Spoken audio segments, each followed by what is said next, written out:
Today I'll be sharing how I embroider this design onto this crew neck, along with some helpful tips to getting started with machine embroidery. Let's get started.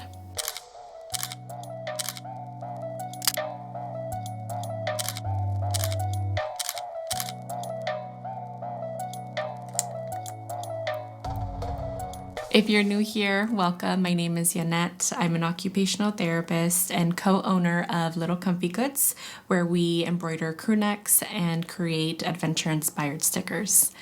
When we first started in embroidery, we ran into many issues and had to do a ton of research, so I hope to save you a little bit of time with some troubleshooting tips. I'll also be sharing all of the materials that I'll be using when embroidering the crew neck and giving you some tips on where to find blanks for your apparel.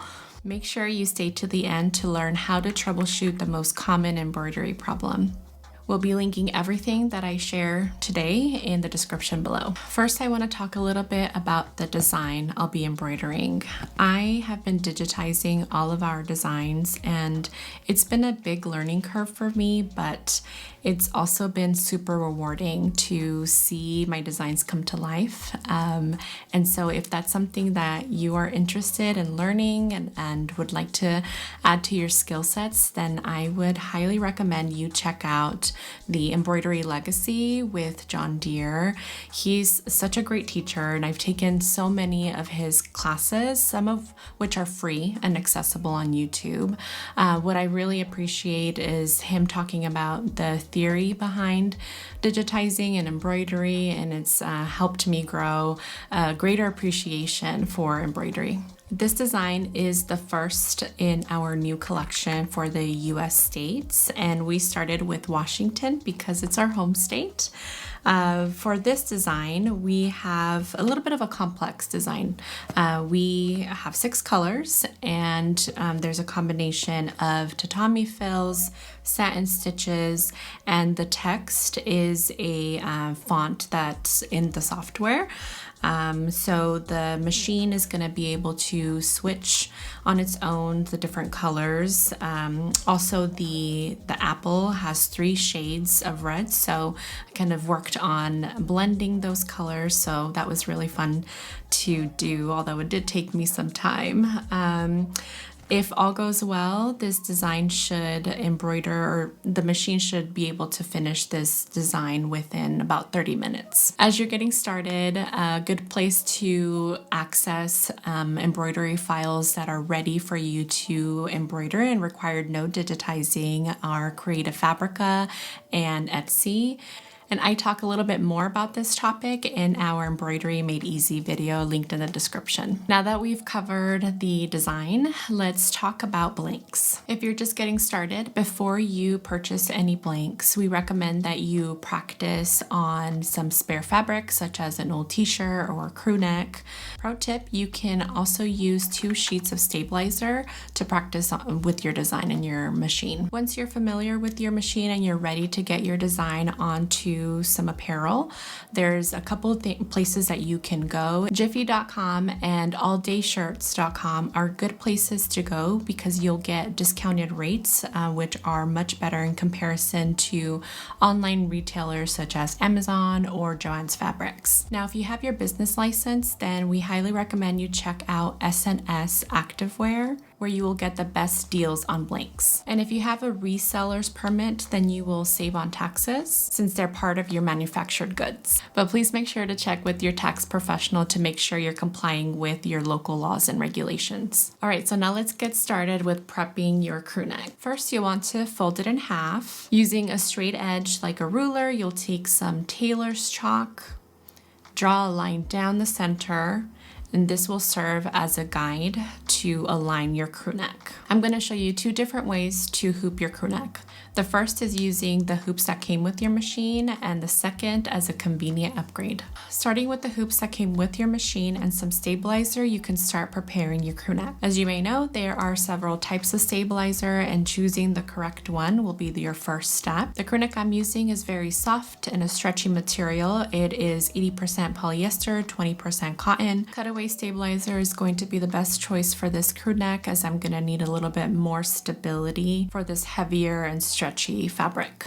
If you'd like to learn more about stabilizer, this is a topic that I dive into deeper in our Embroidery Made Easy video. One of the biggest challenges that I faced when using the standard hoops was properly aligning the hoop so that the design was straight on the crew neck. So because of that, I quickly upgraded to another system that has made this process just so much easier. As you get started though, here are some quick tips that I can share that worked for me. If you have any other tips, please share them in the comments below. First, I measured 3 inches from the bottom of the collar to mark the top of the design. This 3-inch mark is not the top of the frame, so I'm going to offset the frame so that the top of the design is around this mark. Keep in mind that this placement is going to vary and change based on the height of your design. For example, in our Women Empowerment collection, we have 1 line of text.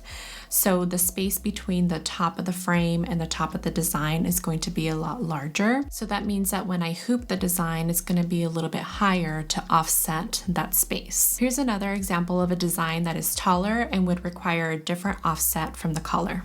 Now I want to show you how much easier hooping can be using the Mighty Hoop system. Starting with the Hoop Master station, this station allows you to set the placement of your design with the help of the numbers on the board and know that your design is going to be in the same place every single time you use it. Okay, so now on to the Mighty Hoops, which are the star of the show. The one I'll be using is a 6.25 by 8.25, and if you check out their website, you can choose from a variety of sizes depending on the designs that you'll be embroidering. Now these Mighty Hoops are designed to make the hooping process easy in comparison to standard hoops. They feature super strong magnets, so be careful because you can pinch yourself if you don't handle them carefully. The magnets are perfect to keep the stabilizer in place when you are hooping the fabric. So let's talk about the Mighty Hoop fixture. To combine the Hoop Master station and the Mighty Hoops, you'll need the Mighty Hoop fixture, which is the most satisfying tool to use. You set the fixture in the appropriate position. The station comes with a guide for different size shirts and crew necks. I will be using number 6 for the design I'll be embroidering today. Apply a piece of stabilizer and hold it down with the magnet flaps in the corner.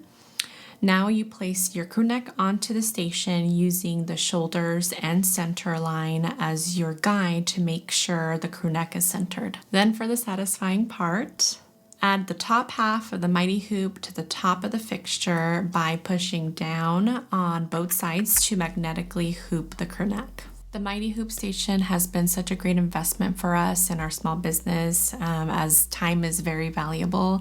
If you are considering starting a business and offering embroidered apparel, we highly recommend you check these out.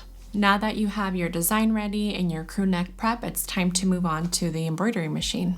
Very quickly, we have the BabyLock 6-needle machine. The 6 needles allow us to create designs with up to 6 colors without having to rethread the machine. This is a huge advantage when you are trying to make many embroidered crew necks. Typically, the more needles the machine has, the higher the price tag. So determining how many needles do you really need will give you an idea of your startup costs. All right, so you want to start up your machine, and the first thing you need to take care of is oiling your machine.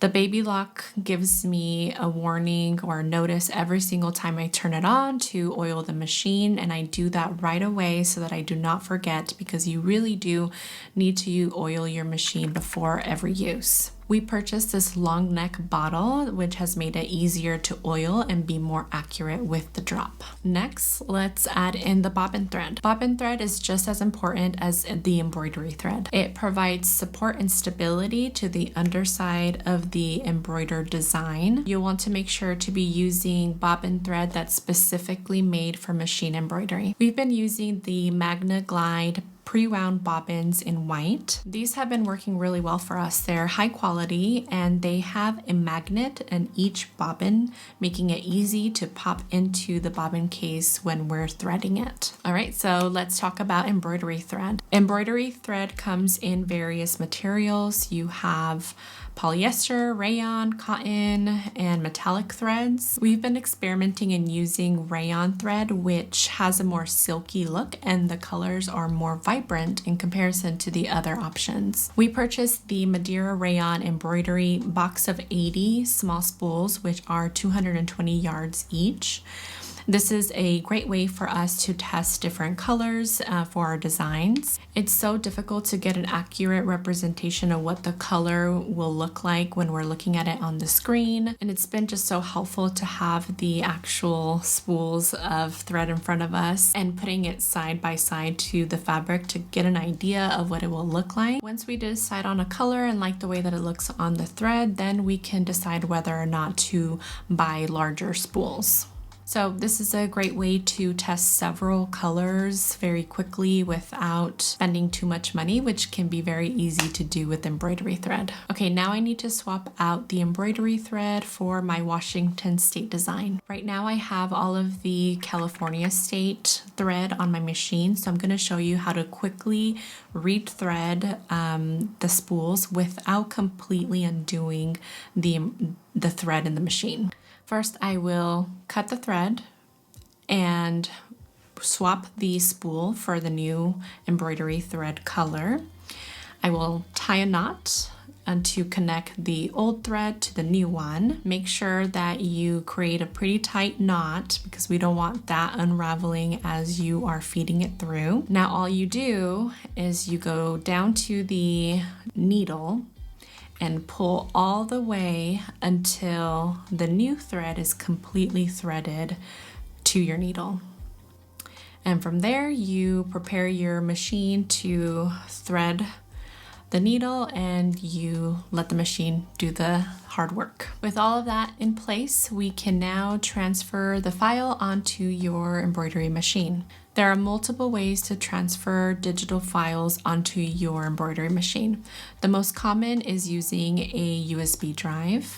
If you have the BabyLock, you can use the software called BabyLock Design Database Transfer that lets you transfer your designs wirelessly from your computer to your machine. If you have questions about that software, let us know in the comments. Now, if you are using the Mighty Hoops, I have just a couple more tips for you that we wish we knew when we were first starting to use our Mighty Hoops with our BabyLock machine. We noticed that when we were using the Mighty Hoops in our machine and our machine was embroidering, the hoops did a lot of bouncing, and we found out that that could over time be very stressful for the machine and the embroidery arm. So after doing some research, we came across this tubular support. This is the tubular hoop support from Mighty Hoop. It extends the embroidery arm, adding additional support, and it completely eliminated the bouncing during the embroidery process. The second tip is how to readjust and recenter your Mighty Hoops in your BabyLock machine.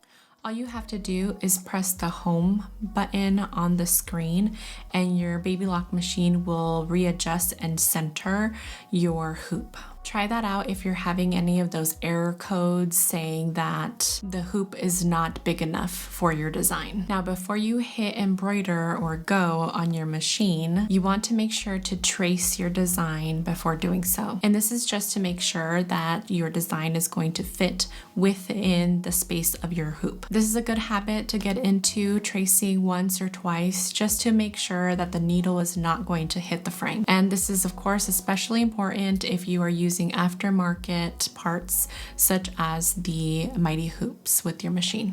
With all of that in place, let's go ahead and hit embroider on your machine.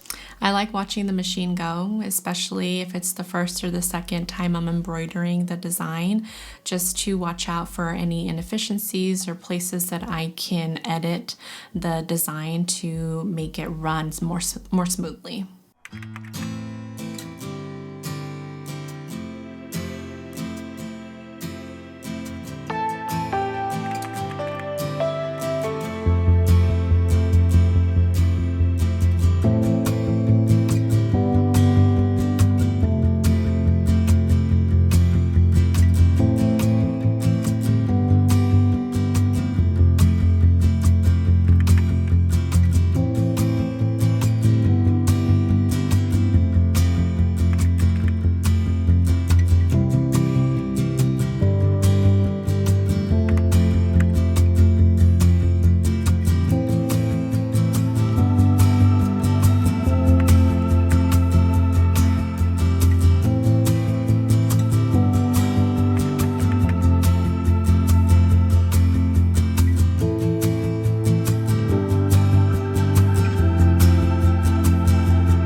Now that the machine is done, let's take care of some final finishing touches. Taking off the mighty hoops is pretty simple, though you do need to put a little bit of effort into separating those magnets because they're pretty strong. Just make sure to keep them far away as they'll easily come together. And again, those magnets are strong, so you don't want to pinch yourself. If there's any signs of hoop burn on your crew neck, you can use a spray bottle, spray a little bit of water on that hoop burn and rub it off with a brush or fabric. It should easily go away, so don't be concerned if you do see a little bit of that.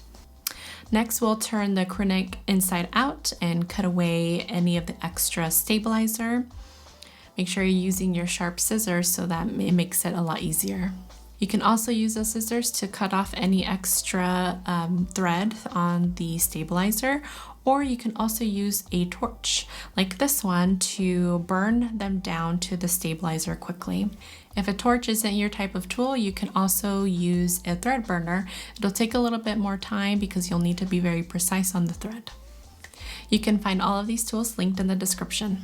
If you're a business owner and you're selling this crew neck, then you can tag your garment with some care instructions and put it into a bag to protect it from the elements or in storage before shipping it out. As promised, let's talk about one of the most common embroidery problems and how to troubleshoot it: tension.